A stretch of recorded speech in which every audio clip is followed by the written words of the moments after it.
मेरे प्यारे स्टूडेंट, आप लोग के सहयोग के द्वारा जितनी आपकी कमेंट आई, आप लोगों ने मुझसे बार बार पूछा कि सर ग्रामर की सिंथेसिस टॉपिक का भी कोई वीडियो बनाइए। तो इंग्लिश के क्षेत्र में मैं सिंथेसिस पे वीडियो बनाना शुरू कर दिया हूँ। उस पे सिंपल, कॉम्प्लेक्स और कंपाउंड सेंटेंस पे हमने अच्छे अच्छे वीडियो बनाए हैं।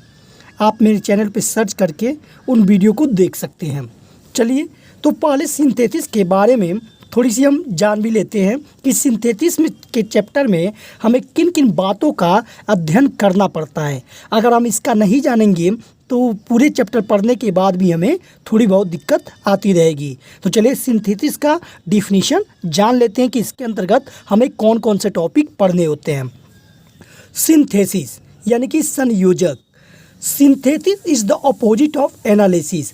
एनालिसिस में क्या होता है, हम शब्दों को टुकड़ों में बांटकर उसका नया सेंटेंस बनाने की क्रिया सीखते हैं।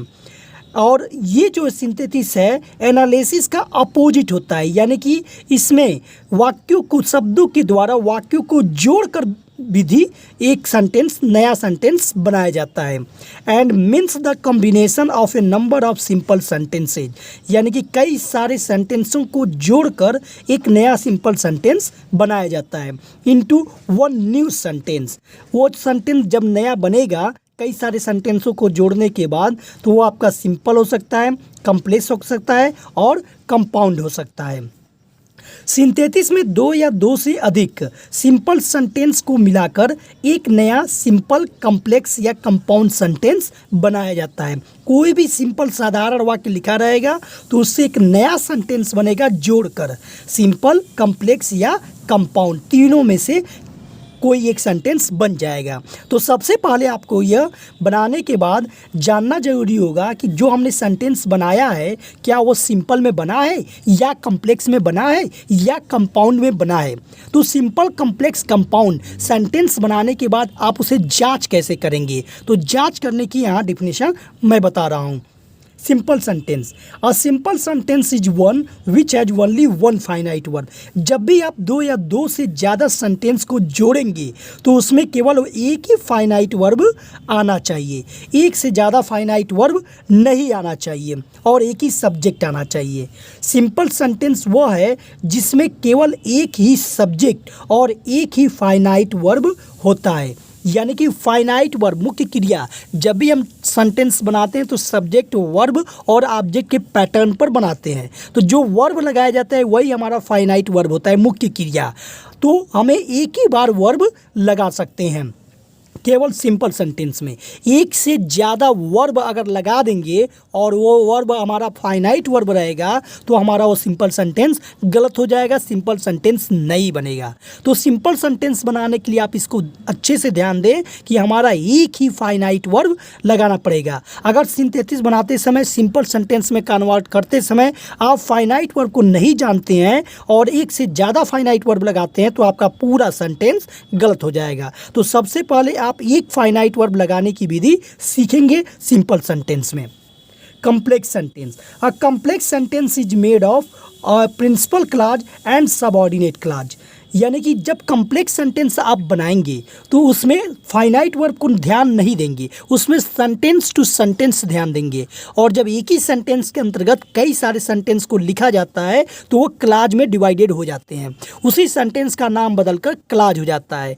यानी कि अब इसमें जो आपका एक मुख्य क्लॉज, प्रिंसिपल क्लॉज रहेगा और दूसरे सेंटेंस का नाम रहेगा सबऑर्डिनेट क्लॉज, उसी सेंटेंस में यूज होगा। सबऑर्डिनेट क्लॉज जो है उसी के द्वारा आप कॉम्प्लेक्स सेंटेंस बनाएंगे। ये निर्भर होता है डिपेंडेंट, यानी कि सबऑर्डिनेट क्लॉज या सबऑर्डिनेट कंजक्शन जो आएगा उसी के द्वारा आप कॉम्प्लेक्स सेंटेंस बना सकते हैं। और सबऑर्डिनेट कंजक्शन को तीन भागों में बांट दिया जाता है, नाउन क्लॉज, एडजेक्टिव क्लॉज और एडवर्ब क्लॉज। इसका इस्तेमाल करके आप कॉम्प्लेक्स सेंटेंस बनाते हैं।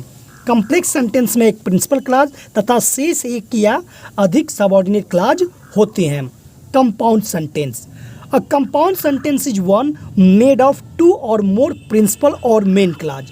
यानी कि अब आप कंपाउंड सेंटेंस जब बनाएंगे तो इसमें भी दो सेंटेंस जोड़ेंगे, कोई फाइनाइट वर्ब सिंपल सेंटेंस की तरह नहीं लिखना है, दो सेंटेंस को आपस में कनेक्ट करेंगे कंजक्शन के द्वारा, और ये भी कनेक्ट जो करेंगे वो भी क्लाज से ही होगा। और इसमें जो क्लाज होगा आपका एक प्रिंसिपल क्लाज रहेगा और एक या एक से ज़्यादा इंडिपेंडेंट क्लाज यानी कि कोऑर्डिनेट क्लाज की कंजक्शन का इस्तेमाल करके आप कंपाउंड सेंटेंस बनाते हैं। कोऑर्डिनेट क्लाज, तो दो क्लाज आपको सिंथेसिस में कॉम्प्लेक्स और कंपाउंड सेंटेंस बनाने के लिए अनिवार्य हैं। अगर इन दोनों क्लाजों के बारे में आप नहीं जानते हैं तो कभी भी आपका सिंथेसिस नहीं बन पाएगा।